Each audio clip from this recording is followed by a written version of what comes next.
It's an incredible pleasure to be here at the Northshire Bookstore, an independent bookstore, because independent bookstores are the cradle of civilization. So it's great to be here at the center of civilization.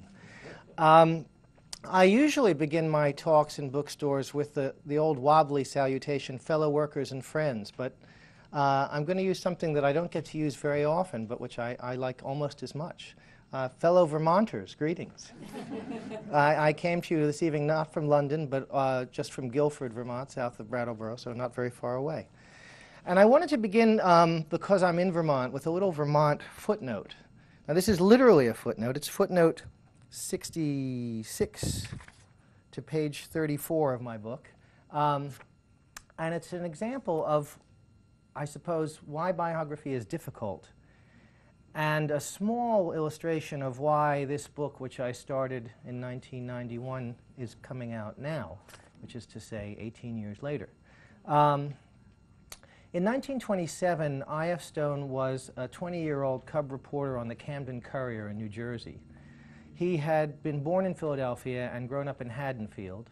And while he was in Haddonfield, his family owned the dry goods store, which was a fairly common thing for Jews in small towns. You can find all across America there are these towns which had one or two Jews in them, and it turns out that what they were doing there was running the dry goods store. So the Feinstein family, because that was his name when he was born, Isidore Feinstein, they ran the Feinstein dry goods store in Haddonfield, New Jersey. Izzy grew up over the store. And there was a family down the street called the Stearns, who, despite their name and their origins, were Quakers. And the Stearns, partly, I suppose, because they made a big point of being Quakers, and partly because they were very fancy and the Feinsteins were not fancy, were slightly figures of fun to the Feinstein family. They would call up and they would order a packet of needles and they would want it delivered, even though they only lived 3 blocks away. So one day, Mrs. Stern was in the store, and she got into a conversation with this young man behind the counter who didn't really seem interested in helping her. He seemed interested in his book. And she couldn't get him to take his nose out of his book. Eventually, they got into a conversation. They got into an argument. But she was charmed by him, and she said, "You know, you ought to come to our house sometimes. We have a lot of books." And this was Mrs. Stern, Jill Litt Stern, who was the wife of J. David Stern, who owned the Camden Courier. The interesting thing about her, in a way, is her maiden name, Litt. Her family owned Litt's, the department store in Philadelphia. And in those days, as today, if you have department store advertising in a newspaper, then you can stay in business, and if you don't, it's much harder. So it meant that J. David Stern had a kind of cushion under his operations. Anyway, he soon met this wunderkind, Izzy, and hired him as the sports correspondent for the high school paper. Now that was a little bit difficult because he was a bespectacled reader who didn't really know very much about sports, so he turned up to cover his first basketball game in the middle of the game at halftime. And he had to have the principles of the game explained to him. But once he had the principles explained and he understood what the conflict was about, he was able to write a dramatic story, and it did make a couple of inches in the paper the next day, and he got paid for it by the inch. Anyway, he eventually came to work for Stern as a reporter on the Camden Courier. But in the summer of 1927, there was a case that the whole country, and in a way the whole world, was watching, which was the appeals process for Sacco and Vanzetti, 2 Italian-American anarchists who'd been convicted of murder, many even today say wrongfully, for a payroll robbery in Massachusetts. And they were supposed to be executed. And he wanted to both to cover their execution and also to attend the vigil, because there was a big vigil in Boston.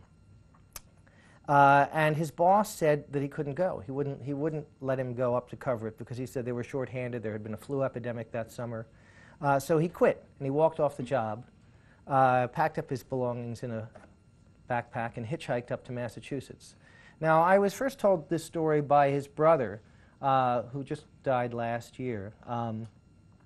But he said that Izzy never made it to Massachusetts, that their father intercepted him somewhere on the ferry leaving Camden, New Jersey, and wouldn't let him go. Izzy told another interviewer that he had gone, and that he'd gone, but that he'd found out that there was a stay of execution.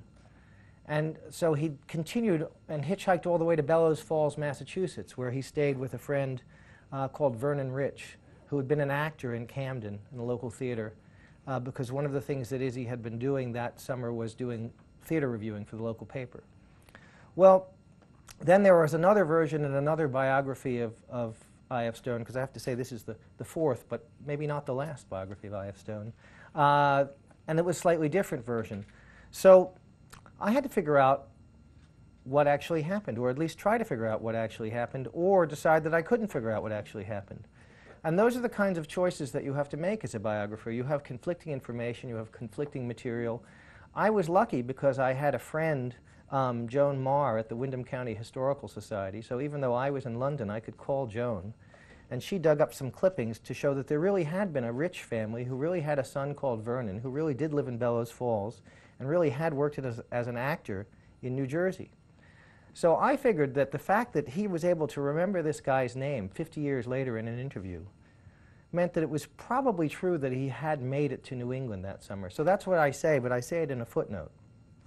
Now, why do I mention this, aside from the fact that it's a nice Vermont sidelight to a book that mostly doesn't happen in Vermont? Partly because if you've been reading the papers or the opinion magazines lately, you know that there's a controversy. There are those who charge that I.F. Stone was a spy for the Soviet Union. And I thought, since we're all here, I would explain to you why I think that isn't so. But also what troubles me about the charges, because those are two separate issues. You could think that something isn't the case, but you could think it doesn't matter. I think it matters, but let me tell you why I think it's not true first. When I started working on this biography in 1991, Stone died in June 1989, and I covered his memorial service for New York Newsday, which was the paper that I was working at the time. And then I started to, I did as I did fairly routinely in those days. I filed a Freedom of Information request, which you would do for somebody who was distinguished or who you felt might have been of interest to the FBI after they died for their FBI file. So I did that routinely the next day. And then I went to his memorial service and I wrote about that. I'd never met I.F. Stone. I'd read his articles in the New York Review of Books when I was in college. I was too young for I.F. Stone's Weekly. But I found out from the FBI that his FBI file was 6,000 pages long. Now that's 2 or 3 times the size of Al Capone's FBI file.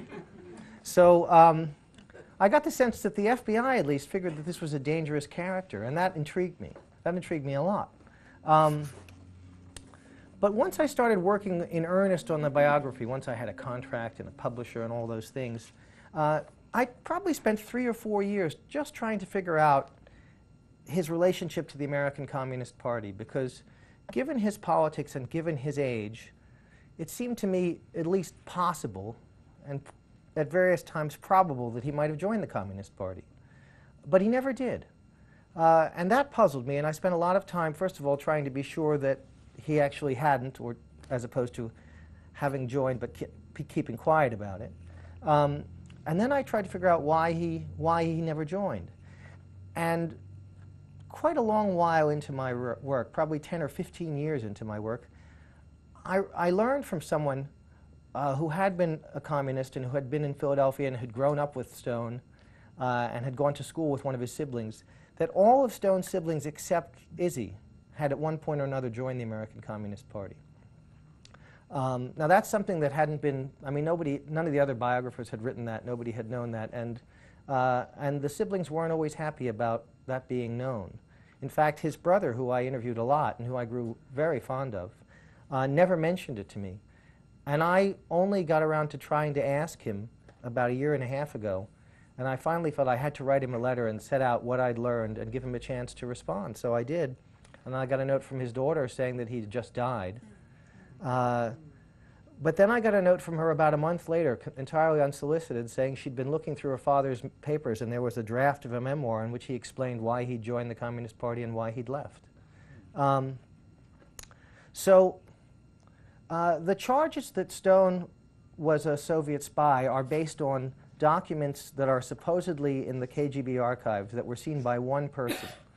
This one person, first of all, is not what you would call the best or an ideal witness. He's somebody who sued an earlier critic of an earlier book for libel in England, where the libel laws are slanted very much in favor of the person suing, and yet he lost his case.